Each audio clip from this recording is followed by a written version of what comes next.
This video was brought to you by ABRP planner, Kempower, Markus Bil, Stormberg and Bilkomponenter. Yo, what's up? We're now in Oslo at the Polestar house, and here behind me here is the Polestar 3. This is a pre-production, but I'm going to do a quick review, first impression rather, of the car. So yeah, you can see that it looks like the new Polestar 3. You see the new Polestar 3 is over there with a new front. So they made it more aerodynamic, and they carry the same design language over to this one. So the first thing that you probably notice is this. You see here? Yeah. Wait, when I saw it, it's like, hey, what? This is Lotus Electra design also, or maybe I-Pace. But okay. I guess this is, oh yeah, of course. Looking for these like this. We have a sprayer for headlights. This is the one for the tow hook. You see there, and then yeah, let's do the external first. I'm gonna just check, since we are in the front. See here, it also has a, well, I call it a frunk, they call it something else, but this is a bit different because first I was reaching here. You see, let's try to show you in the camera. I was like, how do you find the, no, it's here. You just have to know that it's on this side. Here, you can see it, kind of. Just tap one direction. There.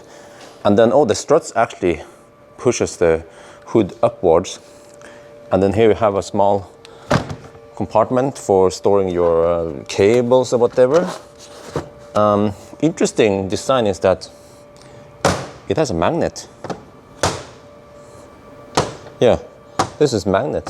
And also, I noticed that there is no rubber seal or anything around it. But maybe that would be in the final production car. And then stuff I'm looking for is, oh, okay, washer fluid is here, so it should be fairly easy to fill it up. And then we see a hose here, which means that the washer nozzles, they are on the wiper. So that's nice. It seems like this car was designed for Scandinavian or Nordic winters, you know, along with the washer on the headlights. And of course, we have the Thor's hammer, adaptive head. Oh, what is this? Oh, I see. Well, let me just zoom in so you can see. You have to see this. 1.3 megapixel HD LED. Yes, they are now on high definition. Huh? When do we see 4K? Just kidding. Okay. And then this is the performance version. You see we have big fat brakes, just like the Polestar 2. But I never highlighted this, but I was explaining it now that they actually laser cut this part here. And you hear, this is metal, this is plastic, but they intentionally hide the nuts, or the bolts, or whatever they call it. Wait, is it nut or is it bolt? Yeah, okay, whatever. Big fat Brembo brakes. They barely fit here. Wait, how big is this wheel again? I don't check. I don't remember. Freaking 22 inch, man. 22 inch with these huge brakes. And in the back we have 295 width in the rear tires. So that's almost as twice as fat as two i3 tires. So yeah. And also, yeah, it's dual motor. Let me see, it was here. So it's 111 kilowatt hour, 380 kilowatts, and dual motor, 2 permanent magnet motors supposedly, and the rear has torque vectoring. I was like, hey, wait, torque vectoring, but it's dual motor, yeah. So they have a double clutch in the rear axle to do some torque vectoring. So when you're driving out of a curve, you can then they put more torque on the outer wheels. You can accelerate out of the curve. I was like, okay, cool. So you can see the whole, not only the design language, but also under the hood. They also made it sporty, even though Polestar calls this an SUV. But you can see here that you're actually not sitting in a typical people carrier or SUV. You sit actually more like in a sedan. But let me do the exterior first. And also, yeah, the whole aerodynamic stuff is that the air supposedly passes through here and gets higher speed than the other side. And then it passes over the car and it makes the car more slick or something. And then also you see here, we have a spoiler in the back there. And the drag coefficient here is 2.9, but Polestar claims that the drag coefficient is just one part of the equation. You also have to look at frontal area, and that by the end of the day, it might not be that bad. So, well, I'll find out eventually. And then, this is funny, man. The first thing I was like, wait, how do you open the trunk? So I tried to open here. No, that's a sensor, ultrasonic sensor. The button for the trunk is here. All right. So it checks mainly the right boxes. We have a little pocket there.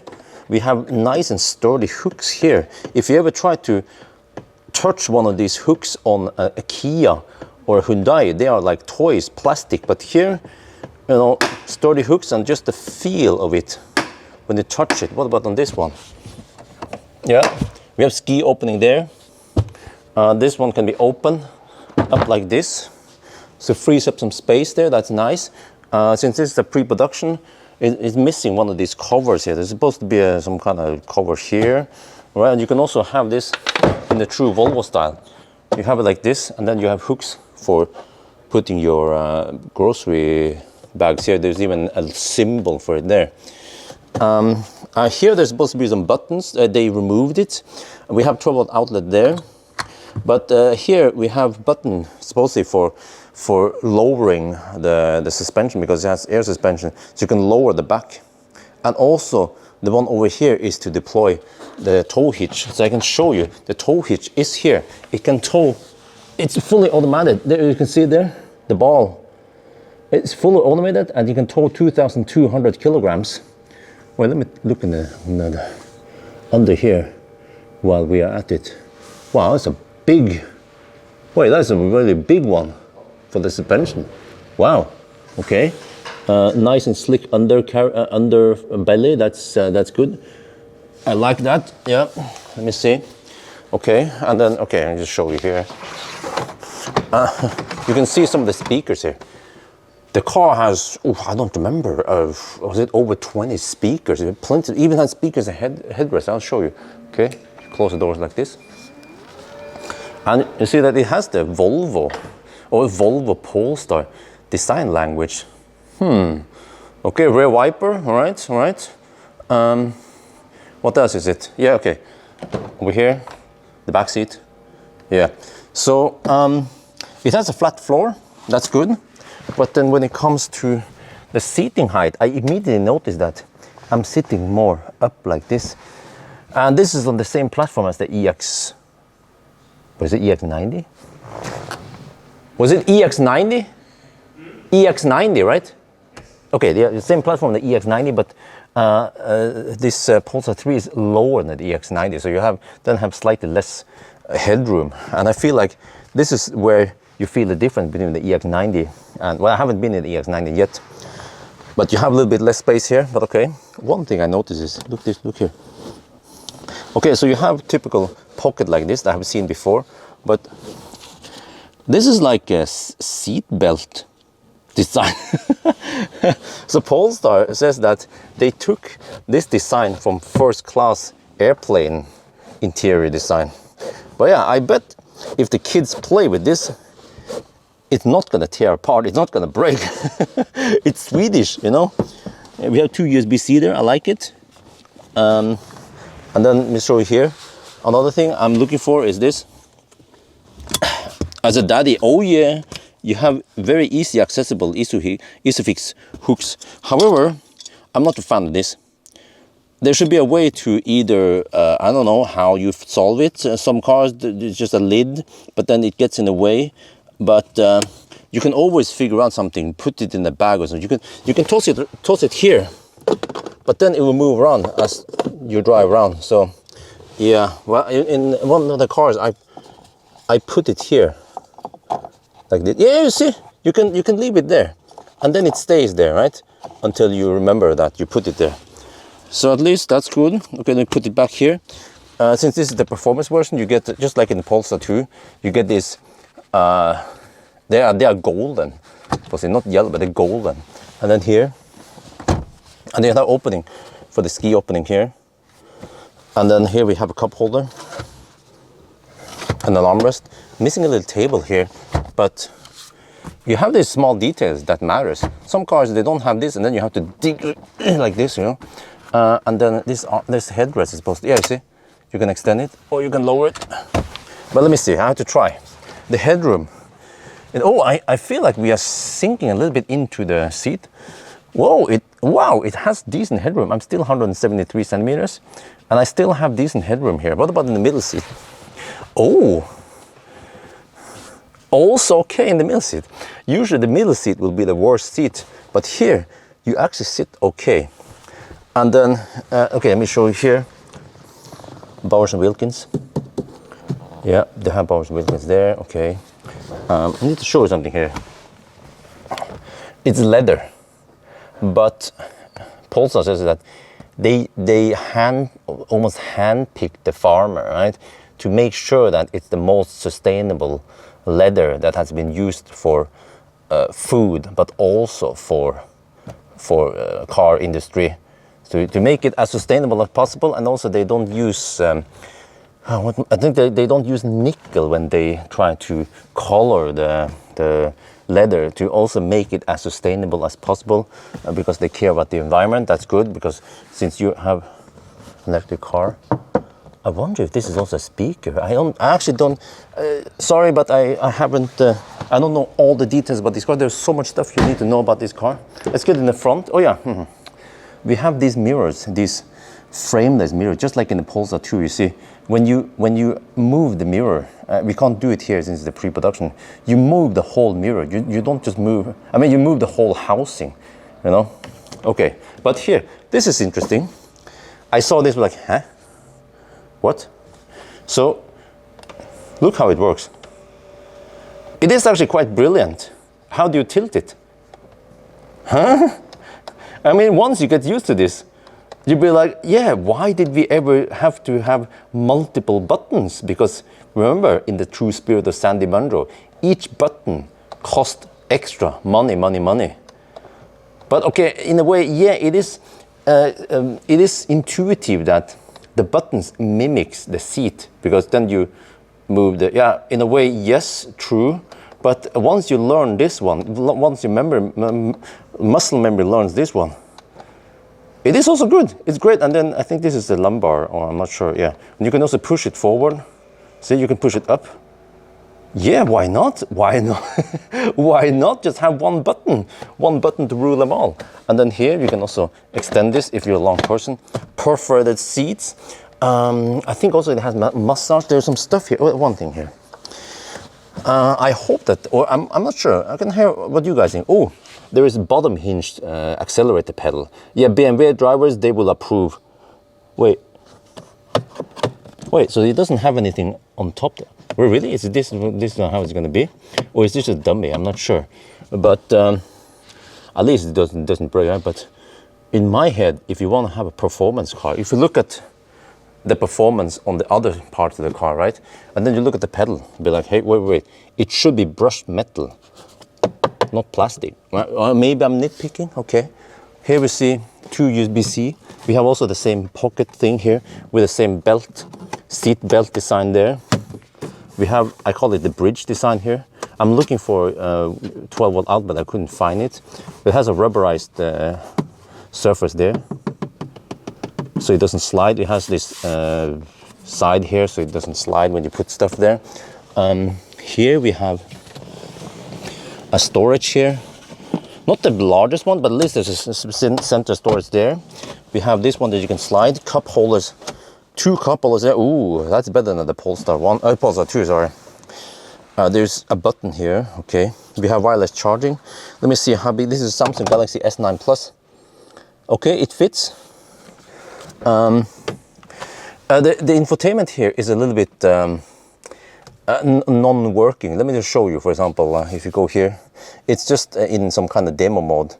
If you go out to controls, but you see, it resembles Polestar 2. If you see in Polestar 2, the look and feel is very like Polestar 2, but I'm going to go to home, no, to this one.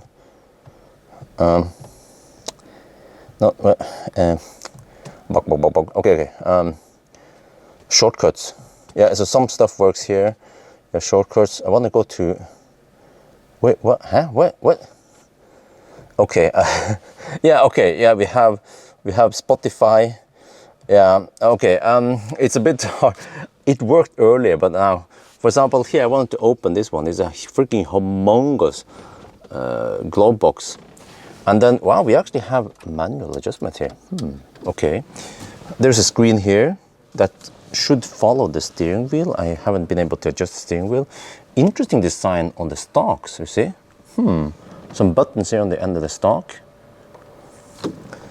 We have there's some kind of touch button swipe thing here.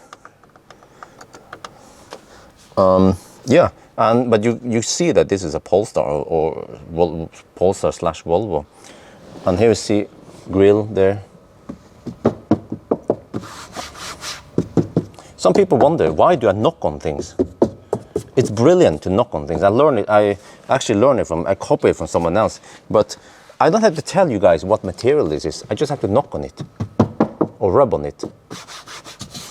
And you will instantly know what it is.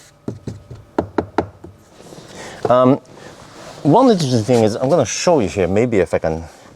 No, okay, but you can feel, when I feel here that it goes, there's a little indentation here. We have 2 speakers here in the headrest, 2 speakers here. And suppose you can have your phone call here. Now this is way better designed than the Xpeng P7, because the P7, the headrest was freaking huge. It was like this, right? And then the problem was that this part here, this was the old P7, they're fixing a new one. This part here was so big that it blocked from my when I turned my head here, I couldn't see it, or I had to bend over to see past the blind spot. So Volvo managed to get this one right. We have speakers there, we have plenty of speakers. It was something like 1,600 watts of speaker power. And then what about the head? Yeah, you have to check. Headroom here. Plenty. And at least they claim that they have, because this is a pure electric platform, they have moved the dashboard further forward to clear up space for the occupants. And by the end of the day, I have to test this properly.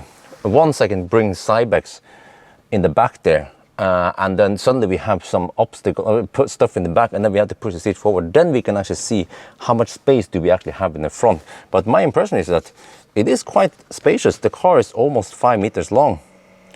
Yeah, we have the Bowers Wilkins tweeter in the front there. So yeah, other than that, I'm just trying to touch everything. It doesn't have a, yeah, that's the thing. This one does not have that cover or whatever. It's always open, you know, like Tesla style. It's always open like this. If that becomes a problem, maybe you should consider tinting it. And then we show you the seats. Well, I like the seats. Yeah, I like the seats, but we have to test this on a long trip before I can give you my final verdict on the seat. But at least now you've seen it, the whole car. Let me go outside. I think I walked through most of it now. Yeah, oh, okay. Another thing is it can take 100 kilogram on the roof. And then other than that, yeah, at least they claim that this is a 400 volt based car, and they claim that it can take 250 kilowatt. And yeah, speaking of charging, you see the Swedes, Polestar, you see it says Polestar here? The charge port is on the left side with the right side, not the right side with the wrong side. And there's only one butt plug here, which is fine, because I also don't understand why you need the butt plug here, because if you don't charge on DC, then you'll be closing this one anyway, right? And then there's a button here, probably for unlocking the charge port, stopping charging. But if this is 400 volt based, 111 kilowatt hour, and it can take 250 kilowatt, and it's 500 amp limited, then how do they get 250 kilowatt? It would be interesting to test it once it's ready. But yeah, so now you guys have seen it, the Polestar 3. It would be interesting to test it once it's ready. So yeah, what do you guys think? Eh? Do you like it? Do you like it? I think that's going to be it for now. I hope you guys enjoyed this video. As always, thank you for watching, and talk to you later.